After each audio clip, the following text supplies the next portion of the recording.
Good morning, ladies and gentlemen. Let's kind of get this thing started up a little bit. Just to kind of give everyone a brief overview of kind of what this is. Obviously, there's some, little news that everyone's kind of chomping at the bit about. Everyone's been excited. I know there's a lot of energy in the room. This is in the Immortal Campfire.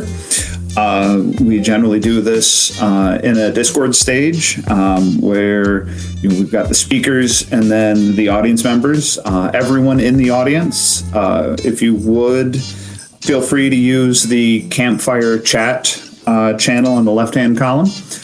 Anyone can certainly drop in there. I have my eyes on it, and we'll definitely be trying to address as many questions as possible. Wadums is saying, especially if you've got some big questions that need to get answered, a lot of people are going to have stuff to ask about. You can always ping him. So at Wadums or myself, we'll definitely try to grab them and drag them in. If you have, more detailed questions, or you've got some follow-ups that you feel, you can certainly raise your hand using the UI at the bottom, and we can admit you up on stage. And then, you can join the discussion, ask the series of questions. And then this works out pretty good. Wadums and I definitely have been doing a bunch of these, and it's, a lot of fun. Sometimes we have technical difficulties, either from you guys or ourselves. It happens. These sessions are recorded. We'll have it posted, shortly after the conclusion, just so that if you have to drop off, you can catch the rest. And there's a lot of good information that comes out of it. I know Nemo's back to back with a bunch of stuff. He'll make his way up here. Definitely. Just the big request that I want to follow up with everyone on here. This is requested to be question and answers, Q&A about the game itself. I see a lot of questions already related to the Scrappy Echoes family. We're actually going to have a family session later on. We've got some information drops. I see lots of people saying, what server are we playing in? This isn't the forum to do that. That's not our announcements to give. Yes, we have that kind of stuff hashed out. We're not waiting to the last second. But right now is not the time that we're going to be discussing a lot of those family things. This is designed to be more of a Q&A about the game, which obviously you never know. Some of us might be seeing in our hands in the next 24 hours, 26 hours, as early as. Otherwise, we might be waiting closer to 48 or 50 hours. But that's kind of the layout of this. I hope everyone got some questions chewed on, especially following up with the Immortal podcast that came out on Sunday with Wyatt on there, and that was huge. I had to rewatch that again just to make certain I caught it all. And there's Nemo. Welcome, buddy. Hello, everyone. Hey, Red. Hey, Wadums. Thanks for having me. Yeah. Looks like Wadums having some technical errors. I am excited. What are we? T-minus 1 to 2 days, depending on how lucky you are. I know I keep hitting refresh. On my Android phone, I've got the API for Apple open. I keep looking at it. I want to see that date and time change to something closer. Did you delete the old client? It's off of my backup, or I still have it on my backup phone. I know to take it off. It's off my daily driver, though. Big hold up. I couldn't get rid of it all. I couldn't just let it go. This isn't a Disney movie. Yeah. I hear that. Now, I want to start off, with you, specifically to you, Nemo, and people, definitely drop in questions. This weekend, that was huge with Wyatt. I loved hearing his answers. I loved how you guys, but we all asked him questions that, I think everyone was kind of skimming over. I know it was my question, but I loved his answer for the director's cut. And I really don't think he expected that one.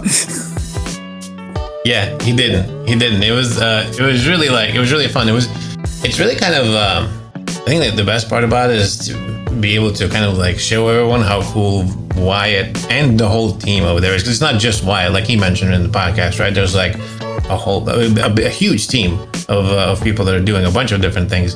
Hopefully we get to meet some of them soon, but at the end of the day, it's just a bunch of really, really cool people. It isn't some evil overlord that sits over there, that does that. Wyatt is an amazing person. He's a gamer. You know now. If you haven't seen or heard his conversations, interactions, or whatever before, he's very down to earth and a cool person. So it was really exciting to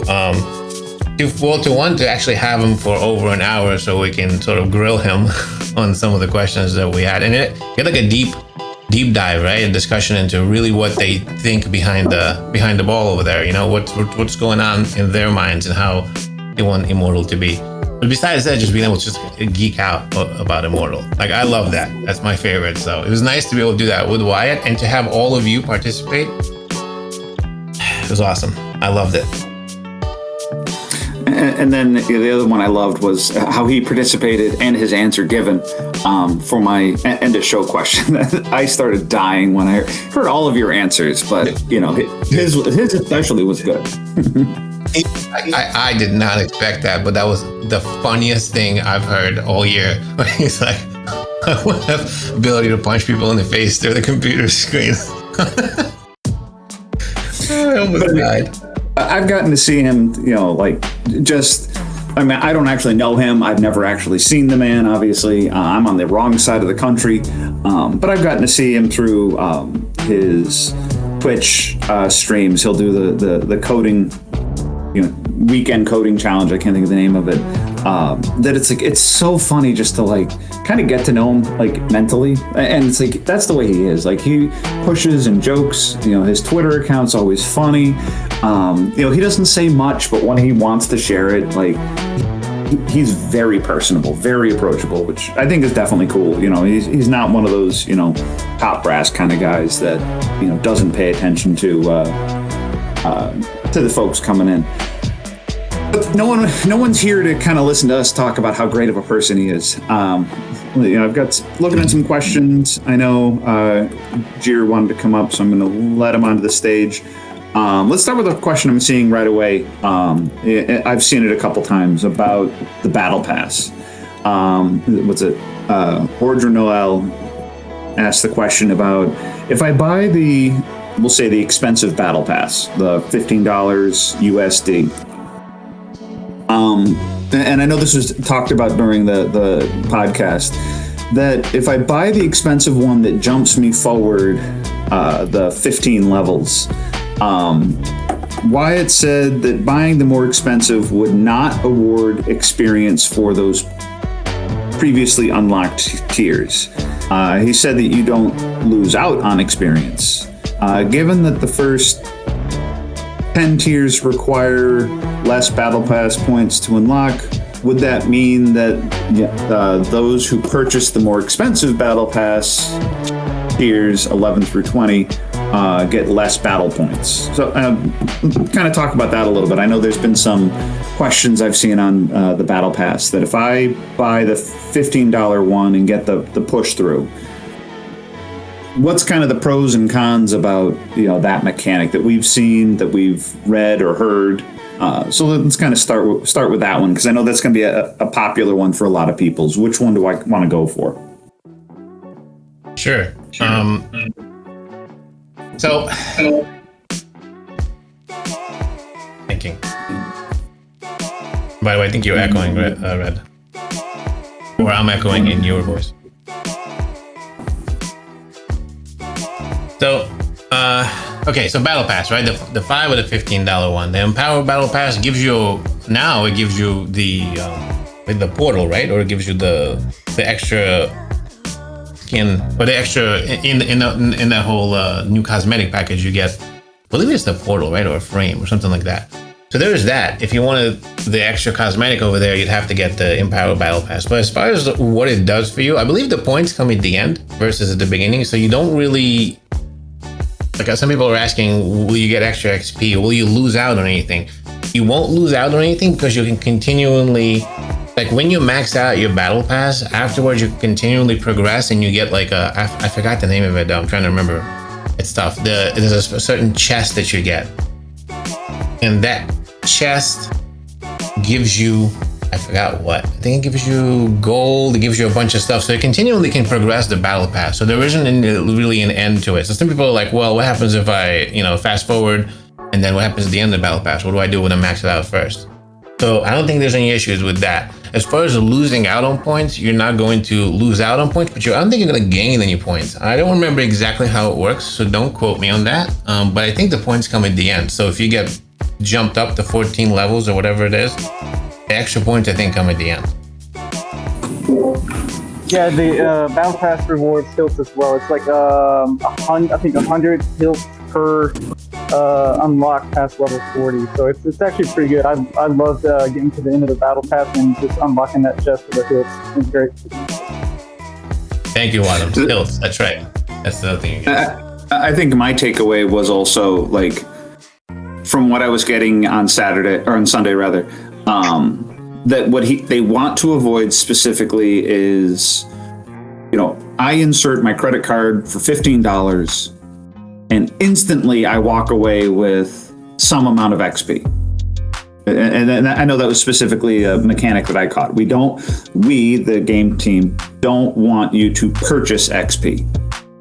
But that being said, what you were saying, I think is accurate where you'll get everything else except the XP, but you still have to grind it at the other end. So if you buy those first 10 levels, or I thought it was 14 levels, but either way, you buy those first couple levels of the Battle Pass, you may not get the XP there, but you'll get it on the other side, so that the net is you'll still have all that XP, after a month of grinding. You don't get it front loaded, you'll just get it on the back end. And I think that was specifically his comment was, we don't want you to be able to buy XP. Exactly. Yeah. And is this something that you should worry about? I see like some people are asking like, hey, well, I'm afraid that I might miss out on the XP, or I might, to be honest with you, especially if you're grinding, if you're planning on playing the game, I wouldn't really worry. Like, just if you're gonna get the empowered one because you want it, get it. Don't worry, you're not gonna miss out on anything. And there's the other way around as well.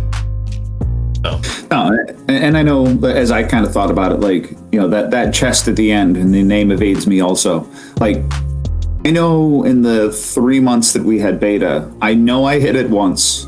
I think the last month I didn't get that far for whatever reason. Maybe the time wasn't long enough or something, but I got pretty close. So like, if you buy those extra, front levels, like, you'll get to the end anyway, almost certainly. But I did appreciate how he described it as the, we'll say the collector's edition, where you got that. I think it was the ones I always heard was like the portal, might look a little different. Your avatar frame might be a little different.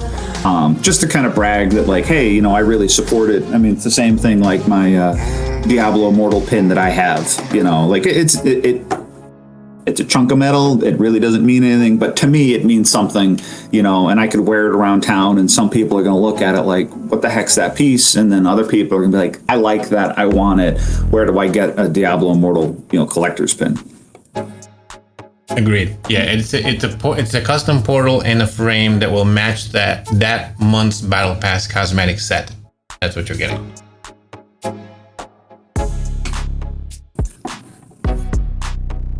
Let's see. I'm gonna skip over this one because I know your answer already. Pooley Freesy asked Nemo. So wizard or barbarian? You're still rolling the dice on that, aren't you? Yeah, it's a tough one, man. it's so tough. I can't decide. I love the wizard. I love the barbarian too, and the different play style is what's getting me, right? Like, I mean, honestly, I know I talk about it a lot, and I finally narrowed down and got the necro out of the way. And I think some people were like pinging me, like there were people DMing me like, "What do you mean you got the necro out of the way? Like that's it? No more necro?" I'm like, well, I mean, so the reason that I took the necro out was because I love playing with the necro. It's one of my most favorite classes to level with, right? It's probably the quickest class to level with as well, because you got just extra health. You have a whole bunch of minions. You can put them in the middle between you and the mobs and the bosses and just sit back. So it's a positive, but it's also a negative because you're just sitting back a lot of the time. So it's a fun class if you're into that sort of thing. But because I really want to be a bit more involved, because of that, I just dropped the necro, but no other reason. It's a fantastic class. So between the barb and the wizard, it's a really, really massive change, right? With the wizard, I mean, the wizard has a synergy and all of that. I love the wizard. I mean, I don't have to talk about it. You guys know I love the wizard, but it's a completely different playstyle. And on top of having a different playstyle, it's a very different playstyle in the end game. And this is where it's getting me. Like, I love leveling and playing PvE with the wizard, but PvP with the wizard is no fun. Yeah, there are specific builds that you can probably do, and there are certain ways that you have to like spam certain skills to be effective. You have to play a very, very like in the box, in a very small box, to be effective as a wizard when it comes to PvE. And then again, you got the Shadow Wars now, you have the Rite of Exiles, you have all the rest of that crazy stuff, you have the Raid the Vault activity. So yeah, it's not just the battlegrounds, but it does affect you in multiple other ways when it comes to the end game. So because of that, a wizard is a little bit ineffective, and they are not changing that at first. So if you are going to stay as a wizard, you will be an underdog. And I mean, I have nothing wrong with that. I love the play style, but I also love the barbarian. And the barbarian is a completely different story, right? It's a more of a in-your-face type of play style, but it is one of the most overpowered classes, and it's best when it comes to PvP. So long story short, I'm stuck, and I think when the game comes out, I'll have to flip a coin and just let fate decide. I don't know. And you all thought like he's acting on that at the end of every show. So he legitimately doesn't know. It's hard to choose.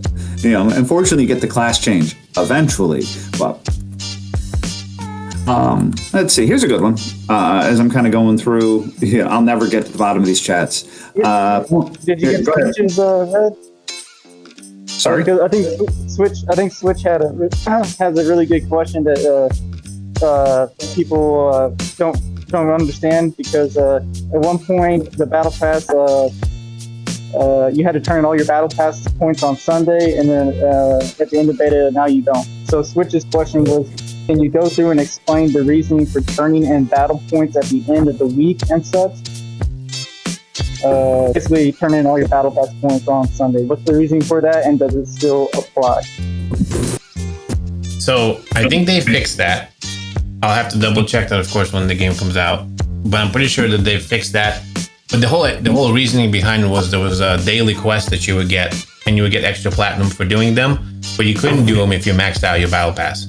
So if you were to, and this is before, it is not the case now. So you had to like run through and just max out your battle pass, you'd be stuck and not be able to do those quests, and then you're not be able to get the extra platinum.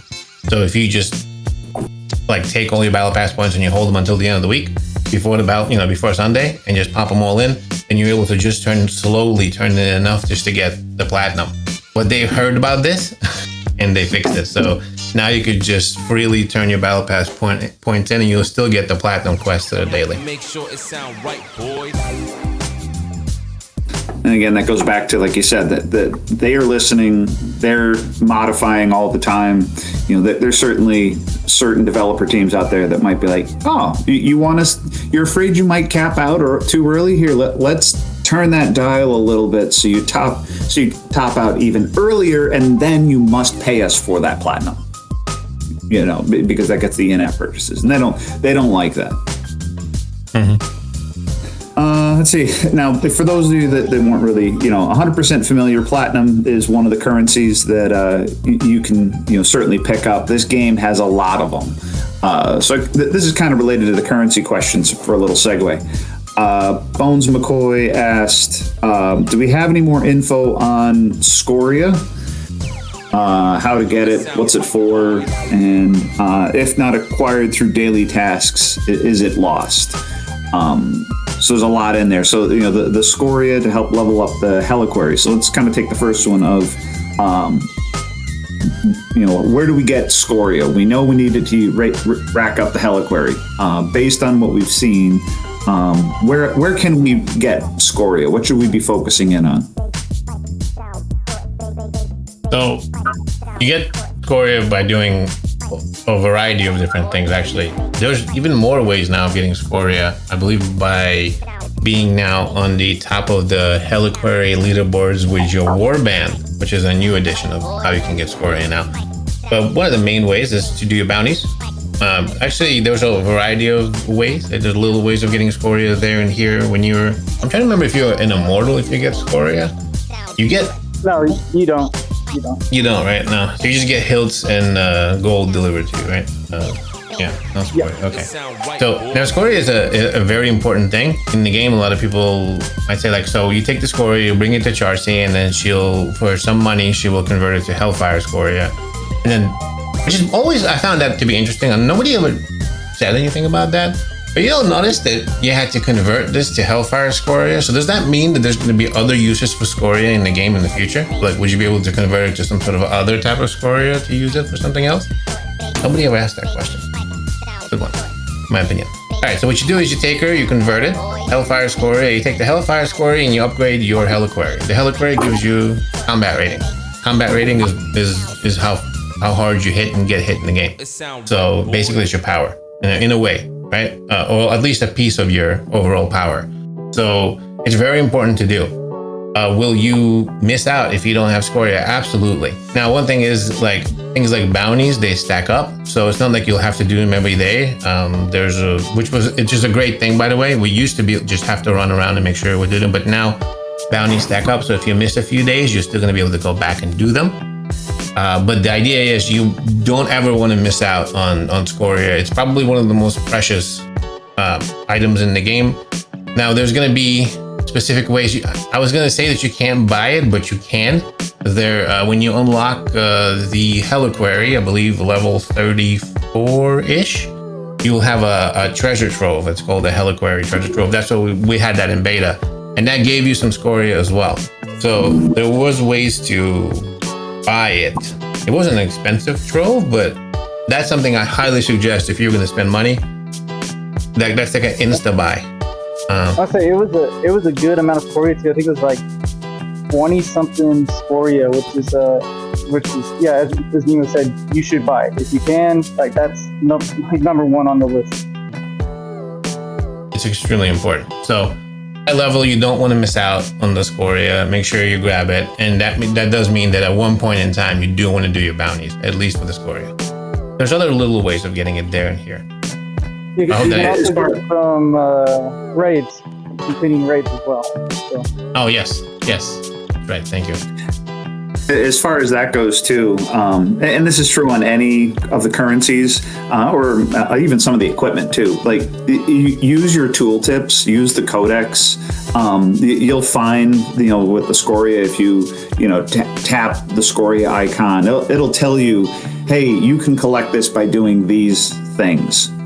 So it's definitely one of those, use the in-game resources, use the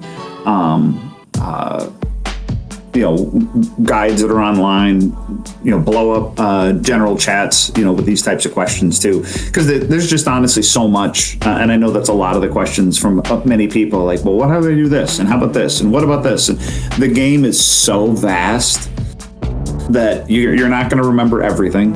That's true for the three of us, even though we've all managed to get in there. But use those tooltips. They're all over the place, where you'll be able to, remember, oh yeah, I need to do, the Heliquary bosses, because I think if you do it the first time in the week, you get Scoria. Subsequent times, you might get more XP, or I forget the exact rundown. And things will change. Things will probably change between beta and release tomorrow, the day after. Things will probably change after release. They'll modify things all over the place. So definitely keep an eye on those types of tooltips. I have a question. Do y'all remember? I think in the Dawn of Damnation event, you could actually purchase, I think, like 2 or 3 Scorias, or am I remembering wrong? I have that recorded, so I'll double check, but I'm pretty sure you're right. And that's the Dawn of Damnation, not the Dawn of Dalmatian, like I said in my last video. Sorry about that. I got like 100 comments like, Nemo, that's really fun. Yeah, I'm sorry. Damnation, that's Dalmatian. Jesus. But it's a good quest series. We'll never get through all these questions. So just kind of move along a little bit. This is an easy one. I was going to say, I can see Eyes has a question here on meeting up with clans and warbands. There's NPCs, and this goes back to my comment earlier. NPCs you'll meet up for clans and warbands through the storyline. Hey, you go to this person and you join a clan. Go to this person, you can learn about the shadows. Go to this person and you learn about the immortals. This game is actually really, really good with guiding people through it. So that if you've never experienced this game, it will tell you, go to, Charcy, this is your blacksmith. This is what you do at the blacksmith. Oh, now you have Scoria. Go to Charcy. You can get the Hellfire, or turned into Hellfire Scoria. There's tooltips all over the place. This game is phenomenal with it. In my mind, probably Nemo and Wadums too. It's a little slow sometimes, where we're all like, I know. Next. I've already read this 3 times. Just because of the way we've gone through it. But for you guys especially, the game will walk you through it very, very nicely. You'll know what you're doing as you go through it each time. So, sorry about that. Casper, I can answer real quick. It's just, he's asking about, do we know a server capacity max yet? So the amount of population you can have on one server. And Casper, no, we don't know. Why did discuss servers, and pretty much all we got in the Nemo, Echo, and Wyatt podcast was that servers will have a list of servers, and it will either be the server will either be green or red. And if it's red, that means it's, I think he said, like 80% correct, or it's close to full. So they represent servers that have a lot of room as green. But that's all he said. He didn't talk about like there's 10,000 people in one server or anything like that.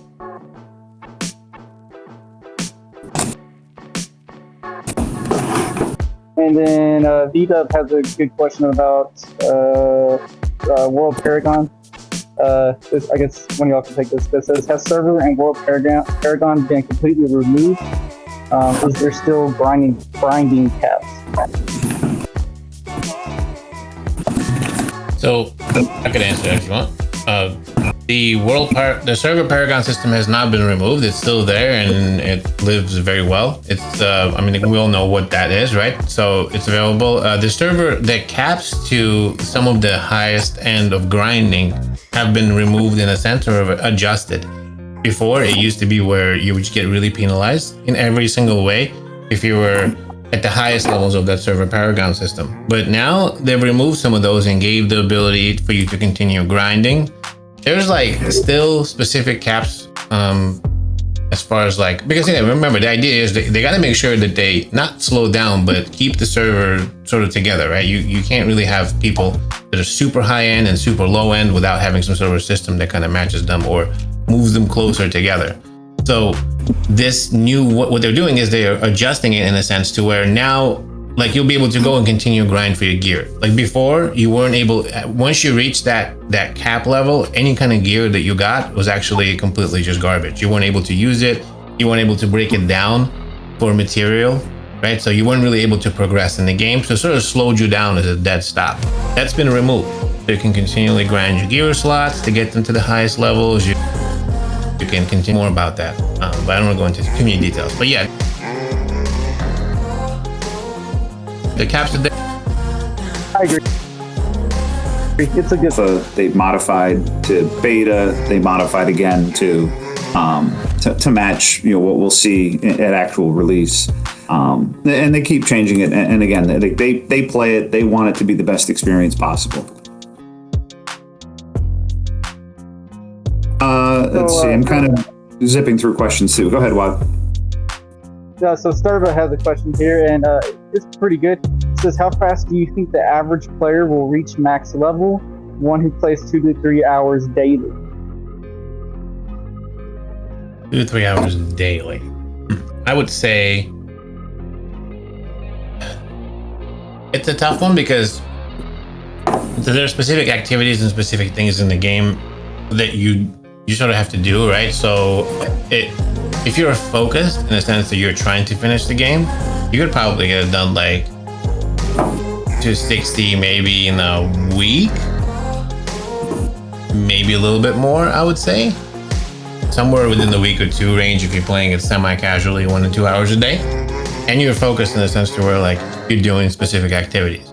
But if you're like, some players might not be focused, they might just go in and decide to just do challenge rifts all the time, or I don't know, some people are just gonna run around and kill mobs in the zones and not go to, there's a lot of people who are just not into that whole thing. So it might take them a month or two. If you are focused and you're a tryhard and you're just gonna blast through the game, you could probably do it in a couple of days, probably maybe 2 days, I'd say, if you really wanted to.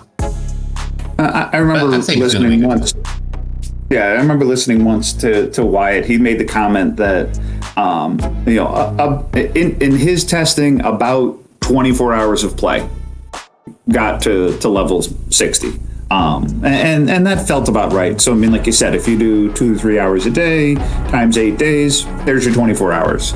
And it's one of those, but if you were, just because you did it, twice already, if you're Echo Hack, and you want to do one Uber 24-hour session, you could do that in a day or two, and that all depends, but there's also some balances about, story progression, where in my director's cut, question that Nemo asked, you'll see there are places where you can't progress in the story until you progress your level. So there's definitely some things that kind of balance it out. So I think he said about 24 hours of gameplay. For most people, will get, to level 60. Now you're starting on the Paragon stuff. Yeah. And JoyBoy, we got you up here. If you have a question, you can go ahead and ask.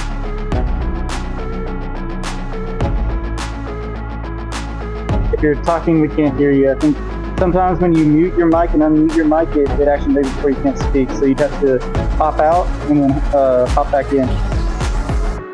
Like hop out of the stage, leave the stage, and then come back, and don't mute your mic.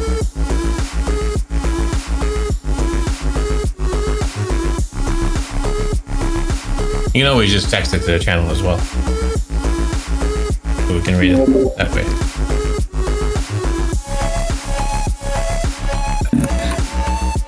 We can go ahead and take another one from Split. It says, while we wait, it says, what's the difference between the $15 battle pass and $5 battle pass? He remembers why mentioning there's going to be additional cosmetic effects or benefits. Yeah, so 15.5 to 15.1 progresses you like 13 levels or something like that. It doesn't give you the XP, but it gives you all of the extra things within it. And then as far as the cosmetics, you get, again, this is now, we're not 100%, but with every battle pass, right, you get a new cosmetic set. But if you get the Empower battle pass on top of the cosmetic set, you also get a matching portal that's going to match that set, as well as a frame for your character. So that's what you get. So I'd like to address something too. Just it kind of reminded me of questions I've actually gotten DM. People are wondering if they should wait later in the gameplay to buy the or wait to pick up. So at level 10, you get to pick up a legendary offhand, right? So what I recommend is people just do a little bit of research, know which build they want to get, and then from there you can decide which offhand you want to grab. But I've had people ask me if they should wait to get the offhand like later when they're like level 40 or 50. And my recommendation is no. And actually, The reason you don't want to do that is because the legendary will help you get through content faster and easier. And then there's always the essence transfer system. So say you grab an offhand at level 10. So it's like a low level offhand, but it has the legendary power that you want. Well, then at level 30, you get another offhand that's much more powerful. So then all you have to do is go to the essence transfer vendor and transfer the power from your the level 10 offhand to the level 30 offhand. So don't wait. Get it. It will help you progress and it will help you clear content quicker.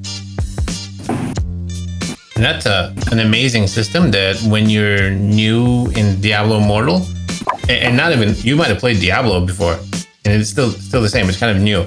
This essence transfer, and this doesn't really cost anything. It costs like 3,000 gold or something like that to actually extract, and then after that, it's free.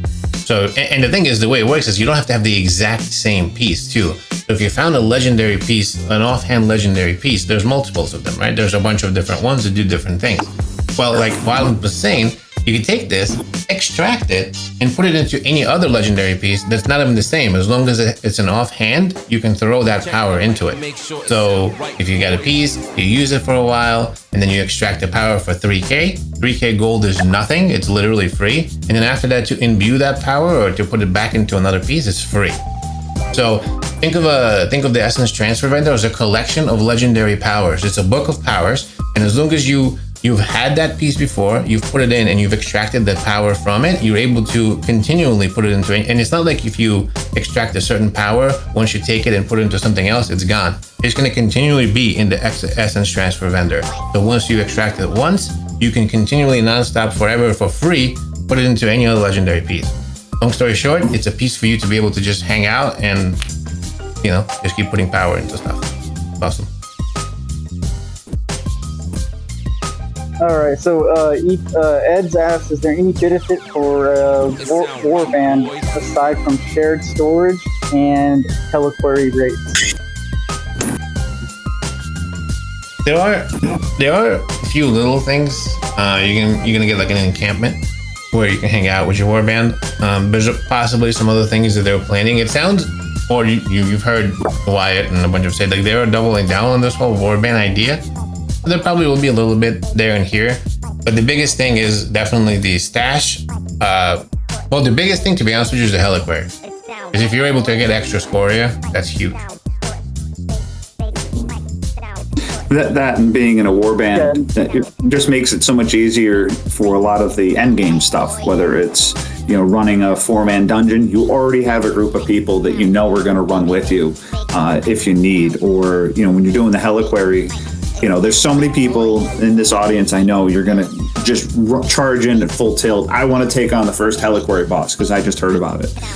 Slow down. You need a team to go in there. You need a good team that works well together to really take on the Heliquary bosses.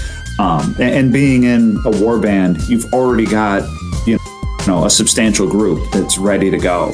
You're already partied up, you're already working together, you're in voice chats all the time, and your synergies are already kind of worked out. I know how Nemo's going to play, so I can protect him a little bit more. I know how Wadum's going to play, so that when he's dropping this attack, I'm going to drop mine afterwards. And you've got those kinks all kind of worked out. So it just makes that social group a much better experience for everybody. And then never mind the benefits that you will get that we know of and possibly get if they build out afterwards. And I think it's going to be even going into a question that Cheesy Frank has down below about leaderboards. I think you mentioned it, Nemo, that we might see some leaderboards around warbands. Certainly there's leaderboards around parties, so that might be another nuance that they might add on. Yeah, it's really exciting. Plus, on top of that, there's a bunch of other events too, like the ancient arena, right, where you're fighting for a chest. That's like a PvP little thing. There's multiple other ones that they're gonna also do, which when you have a warband, it's just a lot easier to do. For sure. So Rob D has a good question. It's actually a pretty can be a pretty detailed, in-depth answer. Because for people especially wanting to min and max things, and his question is, will the first week's battle pass turn over on Sunday for Monday, or will it maintain through Sunday to the following Sunday? And there's implications for it both ways. So I'll let Nemo grab this one. I'm trying to remember how it happened. The last. So from what I remember is, and it's also the same for challenge rift. So the battle pass will come out. It comes out on Thursday. If it comes out on Thursday, you want to push your battle pass as hard as possible and cap it if you can in those 3 days. If you're like a hard grinder, right? Because on Sunday it will reset, and then it will go to, and then you'll be back to 0 battle pass points, and your weekly recap will reset. So it's basically Sunday to Sunday. So if it comes out on the Thursday, it will reset on Sunday. And that's also the same for challenge rifts. Like the challenge rifts, single player or one player ladder resets every Sunday. So it will come out on Thursday. If you can hop in challenge rifts, if you can get pretty high on the leaderboard for challenge rifts, you can actually get good rewards for being like top 10, top 20 in the challenge rift, in the solo challenge rift, and then it will reset on Sunday as well. That's how I remember it. Yeah, exactly. So basically what Wadums said. On top of that, let me ask you, the very good that you mentioned the whole challenge rift thing, that as well. For the battle pass, I mean, yeah, if you're gonna max it out, it's gonna be a lot of grinding to max it out in 3 days, but if you can, go for it. I think you're right though. You're right. It did reset then. The challenge rift is a big thing. A lot of people are not gonna know this, or not even gonna they're not gonna pay attention to this. So a lot of the people that have played in the alphas and the betas, they kind of know this. But like Wadums said, the challenge rifts give you massive rewards, right? They give you rewards in terms of like, they actually give you like legendary crests if you get to the highest parts. So that right there is worth everything, right? On top of that though, they give you enigmatic dust or whatever, which is what you need to upgrade your secondary pieces of gear, which is very important for everything, for a lot of stuff. And there's no other way of getting it, so you need to get it that way. Now, if you're able to sneak in, and that's how a lot of the other big players, you've noticed like some people talking about how they're like, they've leveled up really fast, or they were the world's first or world's best or blah, blah, blah, all this other stuff that they've said. One of the ways that they did it is because they understand how this works. If you're able to go to the challenge rift, and I'm not sure if it worked on the group ones as well, Wadums. That's what I wanted to know, because the group ones I know are monthly leaderboards, but did they also reset on as the single player ones? Do you know? I don't think they did. I think those reset a month later. Yeah, but I don't think they reset that first reset.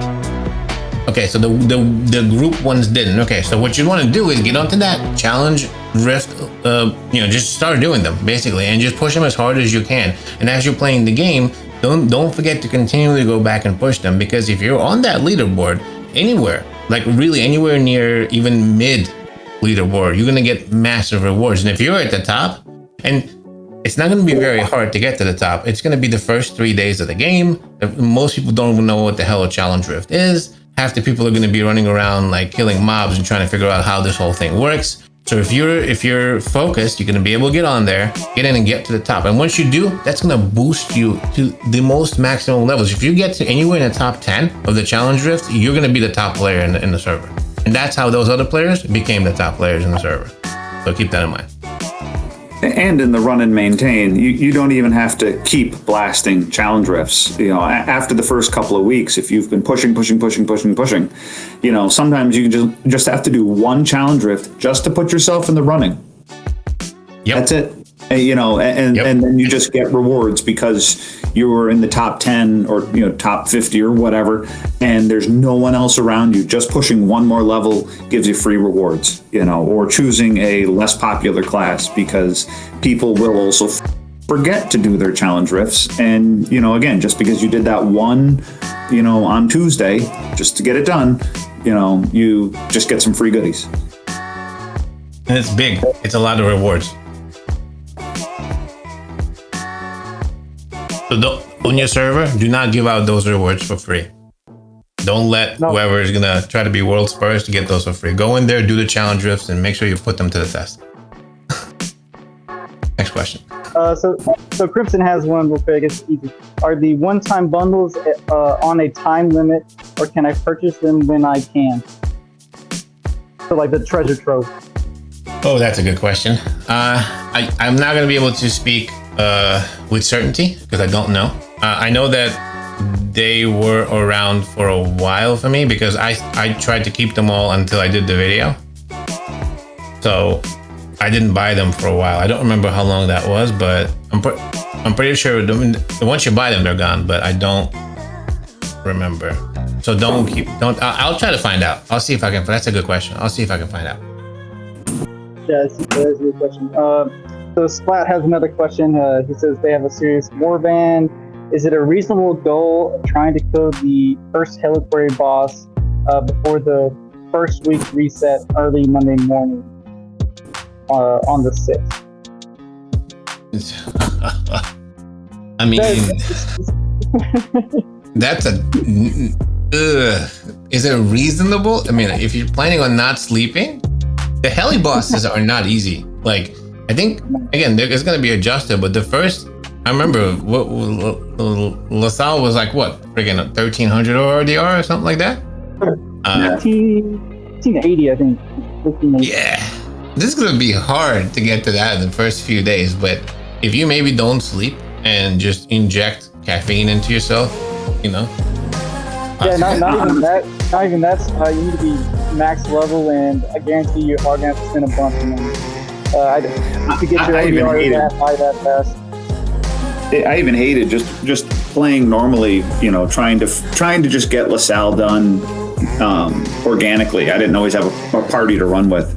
And trying to join up with groups, and it's like, oh, I'm a Paragon level 30 who could stand a chance, and I'm joining a party with level 45 who just found out about the Heliquary. I'm like, it's not even worthwhile because, you know, LaSalle's just going to go in and one shot that person, you know, and you know you can't even build up a good group. Like, you know, the Heliquaries are great. You know, definitely jump in, you know, when you can to see what that boss is going to be like, but don't expect to get it until you're, you know, decently into the Paragon levels. Just, you know, unless you're, like you said, Wadums, unless you're buying, you know, combat rating, you know, if they still have it with the legendary gems and whatnot. But even then, like, it sounds like they're nerfing a lot of that, so you may have to buy a lot more just to not get one-shotted. You know, those are definitely challenged. And, you know, I remember, you know, Nemo, you got higher, and some of the other content creators, you know, I remember in Alpha, they would be like, yeah, I can solo, you know, LaSalle. Who wants to come with me and do LaSalle? In Alpha, that happened a lot. I don't think in beta there was anyone that could really, you know, solo a Heliquary boss. I don't care how high you are. You can't do that anymore. It's just not you can't go in anymore. But even if you did, like, I'm telling you, in the beta, I just for the games, I've actually just got my thing back. I spent over $400, okay, on all kinds of stuff. Okay, I bought it, and I was like Paragon over 30. I'm telling you, I was high up there, and I walked in there, and he one-shotted me. So, he just smacked me, and I was like, oh, okay, well, I'll be back in a few weeks. See you later. Like, there's no way. There's no way. It was terrible.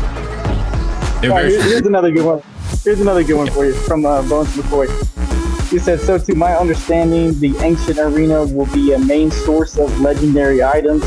Do you expect it to be more competitive? And when can you start doing this event?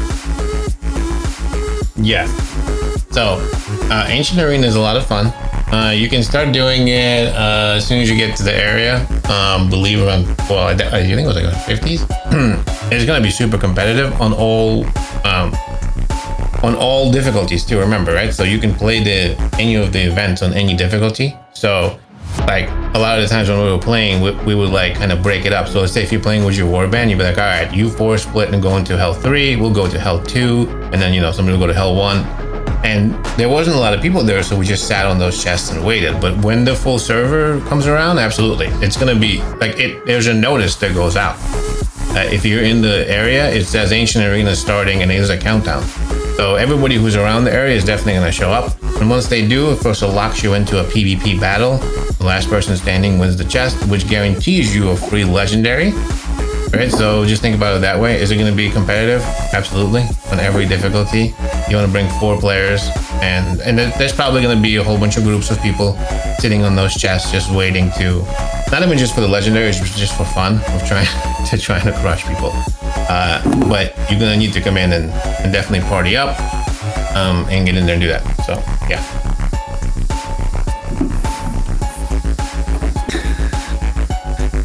Let's see, kind of going through a little bit, you know, and I want to make certain we get some of these questions in. And unfortunately, folks, we do have a hard stop at the hour.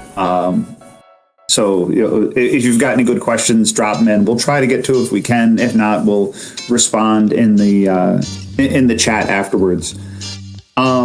Let's see, here's one from Casper. Wyatt mentioned that the top Shadow clans will get a chance to compete in 30v1 with the Immortals by doing practice runs against the top Shadows to see who is worthy of the main event. And that Shadow Wars stuff is going to be really interesting. I can't wait to really get a blog post on it.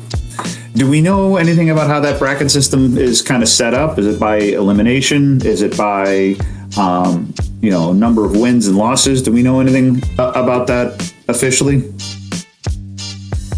Officially, we don't. They did show us a few, like they gave us a couple of sort of like glimpses into how it's going to be. Think of it like a real like NBA bracket system. It works exactly like that, and I believe it's elimination based. And the way it kind of works is it like think of it as having, let's say 10 boxes on one side, 10 boxes on the other side. Just like you see a normal bracket system, they would pin I believe the 1 and the 8 together, or I forgot exactly the specifics of it, but it would pin 2 clans together, and it would go from 8 or from 10 to from 8 to 4 to 2, you know, and then to 1, and then eventually you'll go 1v1. So think of it like a West and an East going against each other, and then eventually getting that first winner. But the way it's gonna work is those 2 clans, when they go against each other, it isn't like a battle where, you know, you just take a bunch of people and just start running and screaming, and whoever wins. It actually is, it's pretty cool. It pins, so if it's 2 clans, it will take each clan leader and make them into a raid boss. And we'll take the other clans and 30 of the players from the other clans and pin them against each other. So the clan is going to be taking the other clan leader. And whoever wins there continually moves along. And that's how it's going to work. So basically, that is a practice. So what he said, practice in the 30v1, which is one of the battles in the Rite of Exile, where you go up against the Immortal himself. So this is kind of a practice run to that. And that's the bracket system that he was talking about. I'm so excited for that one. I don't want to keep going. I don't want to go into it any further because there's a ton more questions. So Crimson asked from the podcast, what White said about the boons of 20. Did they finalize that? Do we know for sure it's $10 and drops legendary crests? We don't know how much it's going to be. We haven't done the finals yet. It is going to drop not legendary but rare crests. But one thing that Wyatt mentioned was the rare crest got a big boost, giving you a lot more. So you'll be able to get more from the rare crest. But I don't know about, there's no specifics on anything else. Sound right, boys. Now, I know when I was listening to that, you know, comment earlier today again, what was his language? They basically double. Speaking generically, he did say that he couldn't speak to definite specifics. He said that the cost was doubled, but the value was doubled. And that meant that the ratio was doubled. I'm a math guy. When I talk about ratios, and you double the top, you double the bottom, that doesn't necessarily double the overall, ratio of stuff. I kind of got that one and chuckled a little bit. I know he didn't have numbers in front of him, and maybe I'm assuming that when he said like the overall value ratio of the value improved, I imagine, in the end, he's absolutely right. If you still got, rare crests, but the rare crests are more effective in the group, it's definitely a great way to boost it. And even for myself, like I had the boon to plenty in game during the beta, and I thought it was valuable enough. You collected a bunch of rare crests, and then you just ran back-to-back challenge rifts. And in all honesty, when you get to elder rifts, when you get to doing elder rifts, anytime you can slot any crest into it, it's so much better. And I know, I've seen a couple comments in here about, pay to win a little bit, and obviously that was a big push. And it's like, I put it in Echo's ear a couple weeks ago that it's like, the biggest thing with like that pay to win and crests isn't so much that I put in my card, I get a legendary crest, and I get a legendary gem as the sequence. Like when you get those crests, any of them, and you slot it in, it just makes the Elder Rift so much more enjoyable, so much more fun, so much more challenging, sometimes so much more easy, unexpectedly. Like, and those become the reasons why you really want to buy those crests. The gem at the other end is obviously a great carrot, and even if it's Mocking Laughter, it does have its values, and there might even be a build down the road where the Mocking Laughter is an important piece of it. But it's one of those like, the getting into those crests and rifts is just so much more fun, makes it more of a challenge, and in unexpected ways too. Okay, we got this is probably close to the last question here, guys. We invited JoyBoy up. JoyBoy, if you want to unmute your mic and ask a question, go ahead. Yes, thank you. I've asked it in the chat as well, but it was missed. My question is towards Nemo.